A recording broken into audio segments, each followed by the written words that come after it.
Have you ever found yourself buying something you, absolutely didn't plan for? Oh, definitely. Or maybe holding on to an investment that's clearly losing money, even when, every logical part of your brain is screaming, sell, sell. Right. It feels illogical. It feels like we're in this constant tug of war, right? Uh-huh. Bombarded by reasons to spend, from those perfectly targeted social media ads to just our own feelings day to day. Mm. Today, we're taking a deep dive into the fascinating world of behavioral finance.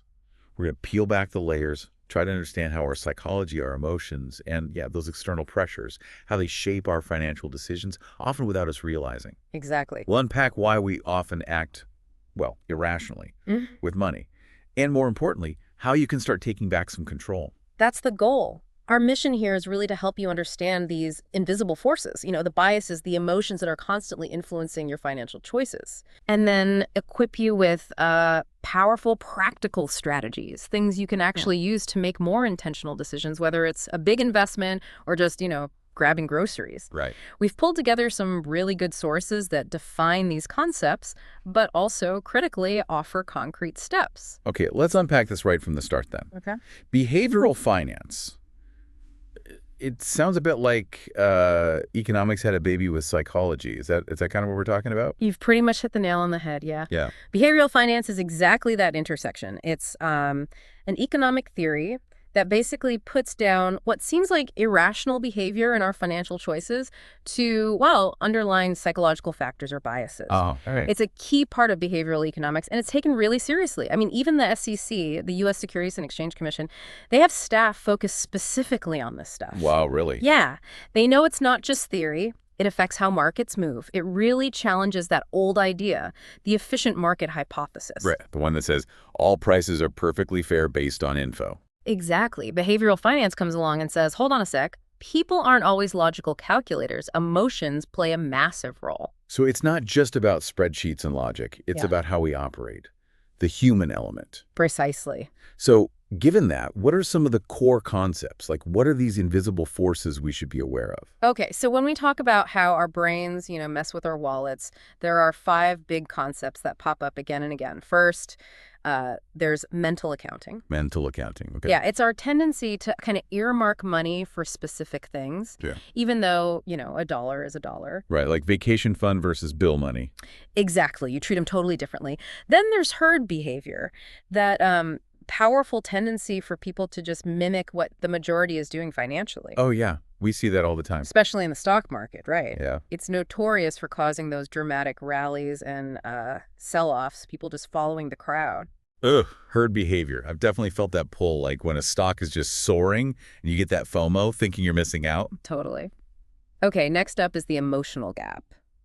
This is when our decisions get heavily swayed by extreme emotions or stress. Things like anxiety, anger, fear, even intense excitement. Often these strong feelings are the exact reason we ditch rational choices. Then there's anchoring. That's where we kind of latch onto a specific spending level or price point as a reference. How so? Like maybe sticking to a budget you set ages ago without adjusting, or rationalizing a purchase because it feels like a good deal compared to some initial, maybe inflated price you saw. The sale price anchor. Got it. Right. And finally, self-attribution bias. This is that tendency to make choices based on, being overconfident in your own knowledge or skill. Ooh, dangerous. Yeah, believing you know more than others, maybe in investing or something, even when objectively you might not. It's that I've got this figured out feeling. That self-attribution one really hits home. I can totally see that in investing, thinking you're a better stock picker than you actually are. Mm-hmm. But what's really interesting here is how these concepts aren't just for, big Wall Street moves. They trickle down into our everyday spending, don't they? Absolutely. And that's often where companies, especially credit card companies, really leverage this stuff.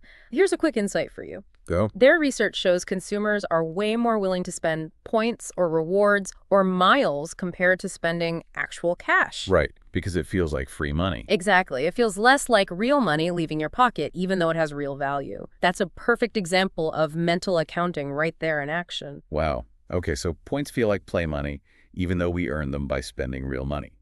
Got it. Now let's dive even deeper. Let's talk specific biases. These sound like the hidden levers, pulling our financial strings behind the scenes. That's a good way to put it. Okay, let's start with confirmation bias. This is basically when you tend to seek out and believe information that confirms what you already think about an investment or maybe a big purchase. So you look for reasons to be right. Pretty much. Even if the info is flawed or, only half the story, you're filtering. Then there's experiential bias, sometimes called recency bias or availability bias. Okay. This happens when a recent, maybe really vivid event in your memory heavily influences how likely you think that event is to happen again. Like the 2008 crisis. Exactly like the 2008 crisis. It led so many investors to just bail out of the stock market entirely, expecting, constant doom and gloom, even when the economy eventually started recovering. Yeah. They were anchored to that recent pain. I remember that vividly. It's like your brain just gloms onto the most recent, most dramatic memory, right? Precisely. It gives it too much weight. And then we have loss aversion. This one's a really big one psychologically. This is where the pain you feel from a loss is just psychologically much stronger, much more potent than the pleasure you get from an equivalent gain. So losing $100 hurts more than gaining $100 feels good. Way more for most people. We're wired to avoid losses. Now, an extension of this, specifically in investing, is called the disposition effect. Disposition effect. Okay, what's that? This is where investors systematically cling on to losing investments for way longer than makes any rational sense. Why? They're hoping to get back to even, just break even. And on the flip side, they tend to sell their winning investments too early. They want to lock in those gains quickly. So hold losers, sell winners. That sounds backwards. It is backwards from a rational perspective. It's often financially self-destructive. It costs investors collectively billions. They ignore fundamental changes in the investment. They're just deeply reluctant to admit they made a mistake. Wow. And sometimes this even leads them to double down, take on more risk in this kind of desperate hope of just breaking even. Okay, here's where it gets really interesting. The disposition effect perfectly shows that weird psychological thing. Our fear of loss is so strong, it actually makes us take more risk just to avoid that sting of admitting we were wrong. That's wild. It truly is a powerful paradox. And one more key bias. Familiarity bias. Familiarity, meaning? Meaning you tend to invest only in what feels comfortable. Maybe companies from your own country or even just local businesses. Okay, I can see that. Comfort is nice. It is, but it can lead to a serious lack of diversification. You end up concentrated in certain sectors or types of investments, which actually bumps up your overall risk. Right. This bias can come from feeling comfortable with, the industry, the company's products, its management, maybe even just how complex its accounting seems. You stick with what feels easy to grasp. That explains so much why we often stick to what's familiar, even if it's not the smartest financial choice. Our brains are kind of wired for comfort, not always for optimal returns. That's a good way to sum it up. So we've talked about these big biases in investing, but how do these same psychological factors, the emotions, the biases, drive something we all do probably every week, impulse buying? It's the exact same wiring, yeah. Yeah. Just applied to maybe a smaller purchase, but the mechanisms are the same. And for anyone listening thinking, impulse buy, yeah, so what? Yeah. Just defining it makes you realize how often it happens. An impulse buy is literally any purchase you make that you weren't planning to make. Yep. If it wasn't in your budget beforehand. Impulse buy. Mm-hmm. And the numbers, kind of shocking. Americans impulsively spend, on average, about $150 every single month. Wow. Yeah. That adds up to $1,800 a year over a lifetime. We're talking about $108,000 potentially down the drain on impulse buys. Staggering. It really is. A study by Ramsey Solutions found that almost half of Americans, 48%, say they struggle to avoid impulse buys. And it's not just, gum at the checkout. It's clothing, household stuff, video games, sometimes even cars, and definitely those little treat-yourself moments. Research actually shows the top impulse buys are clothing, household goods, and food or groceries. So, okay, given those numbers, the big question is, why do we keep doing it? And like you said, it ties right back to those biases and those emotional triggers. Yeah. Emotions are huge. You might shop because you had a rough day. It's a, classic retail therapy. Totally done that. Or as a reward. Marketers are geniuses at this. They craft ads specifically to tap into your emotions, hit that nerve that just makes you want to buy. They know us too well. They do. Your past also plays a role, subtly. How money was handled when you were growing up. That shapes your money mindset today. Interesting. Another big factor is just thinking it's a deal. Marketers use sales, those limited time offers, free shipping, all designed to make you feel like you're getting a bargain, create urgency, that's anchoring again. Right, that pressure to buy NOW. Exactly. And finally, let's be honest. Sometimes we impulse buy because, well, shopping can feel good. It releases dopamine, right? The brain's little happiness drug. Shopper's high. Yeah. But that can be tricky. For some, it can slide into compulsive shopping, even shopping addiction, where your body starts depending on that dopamine hit, leading to more and more spending just to feel okay. So it's this mix of internal stuff, emotions, habits, brain chemistry. But what about the outside world? How do these connect with the external pressures that seem to nudge us towards spending all the time? That's a really critical piece of this puzzle. We are absolutely swimming in an advertising onslaught. No kidding. These ads aren't just showing products. They are meticulously designed to create desire, to make us feel like we're missing something, like we're inadequate without that product, or that we absolutely need the latest gadget. They skip the logic, go straight for the emotions. Then you've got the constant pressure from social media and keeping up. Ugh, yes. Social media is mostly, let's face it, a highlight reel, a curated, idealized version of life. You see your friends' shiny new cars, their amazing vacations, trendy clothes, and unconsciously you start feeling that pressure to match up. Yeah, the comparison trap. Totally. It's the perfect breeding ground for FOMO, the fear of missing out. It drives you to buy things not because you need them, but because you're afraid of being left behind or maybe even judged. Insidious. It really is. And finally, there's just plain old peer pressure, both direct and indirect. Maybe your friends always want to go to pricey restaurants, or family expects big gifts, or your colleagues are always talking about their latest splurges. Right. These might seem like small things, but they create this subtle yet really powerful pressure to spend money you maybe don't have or just don't actually want to spend that way. Like a constant whisper, isn't it? Spend more. Keep up. So, okay, what does this all mean for us? Like, what's the real cost of constantly saying yes to the impulses inside, the pressures outside? It sounds like it's more than just an empty bank account. Oh, it absolutely is. The Yeah. costs are deep and wide-ranging. First, obviously, there's the financial sabotage. Constantly buying stuff you don't need. It just leads straight to debt. Credit card debt, personal loans. That never-ending cycle of payments. Every single dollar you spend on an impulse, that's a dollar not going towards savings, retirement, a down payment, or that crucial emergency fund. You're pushing freedom further away. You really are, actively. Think about that $5 coffee every day or maybe a $50 impulse buy each week.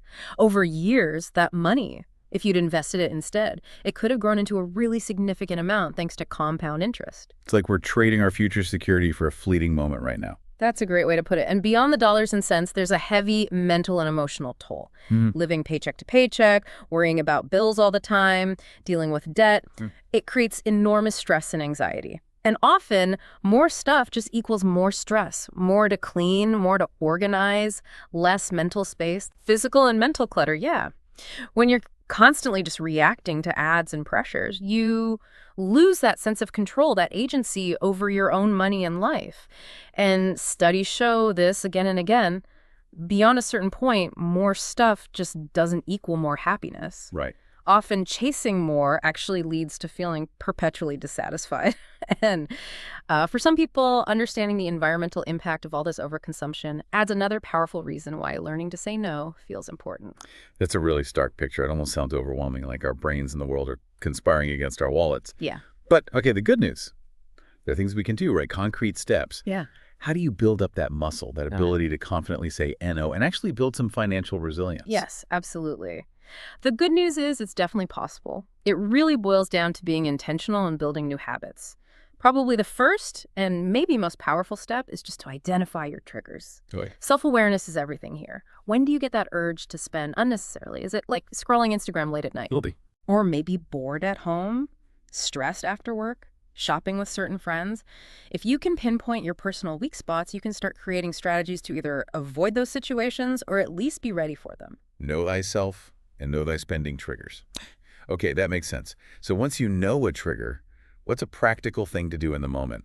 The pause principle is fantastic, or sometimes people call it the 24 or 48-hour rule. Okay, how's that work? Before any non-essential purchase, especially if it's over a certain amount, you decide on maybe $20, maybe $50, just wait. Put it in your online cart, walk away, don't buy it immediately. Let it marinate. Exactly. Often, that initial dopamine rush, that intense desire just fades within a day or two and you realize, I I don't actually need that. Don't let those limited time deal countdowns rush you. That's just anchoring, trying to manipulate you. Huh. I can totally relate to that. How many times have I filled an online cart, closed the browser, and then completely forgotten what was even in it? It definitely deflates that instant gratification urge. It really does. What about those external pressures? The ads, the social media? For those, you need to be ruthless. Unsubscribe and unfollow ruthlessly. Ooh, I like that. Seriously, clean out your inbox from all those tempting marketing emails. Mute or unfollow social media accounts that consistently make you feel like you need more stuff or that your life isn't good enough. You need to curate your digital world so it serves your goals, not some company's marketing budget. Take control of the inputs. Okay? Then there's preemptive planning. This is huge. Meal prep so you avoid spending on expensive, impulsive takeout. Plan free or cheap activities with friends, suggest walks, picnics, board game nights, instead of always going out to pricey places. And always make a list for groceries or other necessary shopping, and then actually stick to it. That sounds like building good defenses. Yeah. But what about when the pressure is, like, right there from people? Those friends who always want to do the expensive thing. Yeah, that's tough. For direct social pressure, you can practice the broken record technique. The broken record. Yeah, just have a polite, firm phrase ready and be prepared to repeat it calmly if you need to. Something like, thanks, but I'm really trying to save money right now, or that sounds fun, but I'm focusing on different goals this month. Even just a simple, no thank you, I'm good. Keep it simple and repeat. Exactly. Consistency is key. Also, actively find alternatives to spending. Your local library. It's amazing. Free books, movies, audiobooks, sometimes even free classes or museum passes. Libraries are underrated. Totally. Find free or cheap hobbies, hiking, drawing, learning a language online with free apps, and crucially, deal with your emotions in healthy ways. Instead of shopping when you're stressed or sad, try exercise, meditation, calling a friend, journaling, getting creative. Don't let that emotional gap trick you into spending. Right. Address the feeling, not numb it with shopping. Okay, these are great tactics. What about bigger, more systemic changes to our financial habits? Okay, one of the absolute most powerful things you can do is automate your savings first. Pay yourself first. Exactly. Set up an automatic transfer. On payday, before you even see the money or have a chance to spend it, have it go straight into your savings or investment account. When that money is already allocated, there's just less available to impulse buy. It kind of forces you to say no by default. Makes sense. Takes the decision out of it. Right. And if you don't have one already, you absolutely need to make a budget and stick to it. A budget is just telling your money where to go each month. If an impulse buy isn't in the budget, you simply don't spend the money. End of story. Being proactive, not reactive. I like it. Exactly. But budgeting doesn't mean never having fun. It's actually helpful to give yourself permission to spend a little. Throw some fun money into your budget each month. Wait, permission to spend. Isn't that contradictory? Not at all, because it's budgeted. It's planned. That reward or treat isn't an impulse buy anymore. It's an intentional choice you made room for. It prevents feeling deprived, which can lead to bigger splurges later. Okay. Plan fun money. Got it. Yeah. And when you do shop for things you need, shop with a plan and, if possible, cash in hand. Make that list beforehand. Take out only the cash you'll need for those items. Try not to use cards or mobile payments. Handing over physical cash makes the spending feel much more real. That physical connection or disconnection with money is a big factor, isn't it? Tapping a card is just so abstract. It absolutely is. That frictionlessness is designed to make you spend more. It's a key part of behavioral finance in practice. And crucially, try really hard to not shop when you're emotional. Easier said than done sometimes. I know, but really try. Avoid buying anything significant when your emotions are high, whether you're celebrating a huge win or trying to cheer yourself up after a terrible day. Your judgment is skewed. Okay. And this is a big one. Stop the comparisons. Seriously. If you constantly compare what you have to others, especially those curated feeds online, you will never feel satisfied. The thief of joy. Totally. Before you make an impulse buy, ask yourself this question. If absolutely no one else ever saw this thing I'm about to buy, would I still want it? Ooh, that's a good filter. Right. And practice gratitude for what you already have. You could even try a no-spend challenge for a week or a month. Just cut out all non-essential spending. It's a fantastic reset button and really highlights your spending habits. I've heard of those challenges. They sound intense, but probably really revealing. They can be. Any final practical tips? Yeah, a couple more big ones. If impulse spending is a serious struggle, you might need to ditch the credit cards altogether, at least for a while. Cold turkey. Maybe. Because if you put impulse buys on a credit card and carry a balance, you end up paying way, way more thanks to interest, often over 20% more. Credit cards just make it too easy to buy now and worry later because you don't see the cash leave immediately. It Right. fuels that need for instant gratification. Removes the immediate pain. Exactly. And maybe the most important overarching strategy, keep your long-term goals firmly in mind. Always. Remind yourself why you're saving or investing. Giving in to that fleeting impulse buy simply won't help you get out of debt or pay off your house or build wealth for your future. Always ask, does this purchase align with where I want to be? Wow, that's a really comprehensive toolkit. It's so clear. This isn't about like deprivation or living some miserable, joyless life. It's really about making space so you can say a big, loud yes to the things that truly matter to you. That's it, exactly. So what are the payoffs? What are the powerful rewards we get for taking this kind of conscious control over our money? The rewards are genuinely life-changing, I think. First off, you'll see accelerated financial goals. All that money you save by intentionally saying no, you can redirect it, build that emergency fund faster, obliterate high-interest debt, seriously fuel your investment portfolio. You let compound interest start working for you, building real wealth. And that leads directly to reduced stress and way more peace of mind. Seriously. When you feel in control of your money, you feel more in control of your life. That constant pressure to keep up just melts away. It's replaced by this sense of calm and security. That mental freedom. That sounds like maybe the biggest reward right there. It's huge. It really is. You'll also likely find you develop greater appreciation for what you already have. You start finding more joy in experiences and relationships rather than just stuff. You become a more mindful, intentional spender. And ultimately, this adds up to true freedom. It's not just financial freedom in terms of numbers. It's freedom from that mental weight, that burden of consumerism. It's the freedom to choose, to say yes to what genuinely adds value to your life and no to the rest. I like that. Freedom to choose. And every single time you successfully resist an external pressure or fight off an internal impulse, you build strength. You gain increased confidence in your ability to manage your money and make good decisions. You're taking an active role, shaping your future, not just reacting to ads. Yeah, becoming the driver, not the passenger. Exactly. And the end result is that your spending finally becomes aligned with your deepest values and your real long-term dreams, not just those fleeting superficial desires the world throws at you. This deep dive has really shown, I think, how tightly our financial choices are tangled up with our psychology, our emotions, the world around us. But crucially, it's also shown that you, listening right now, you absolutely have the power to change that narrative. The power of saying no. It's not just a budget trick. It really is like a superpower for your finances. It really is. And here's a final thought to maybe chew on. Consider this. What if the greatest luxury isn't actually having more stuff? What if true luxury is having the profound freedom to consciously choose less and finding much greater contentment, much deeper peace of mind in that intentional choice? Wow. That's a powerful thought to end on. So think about it.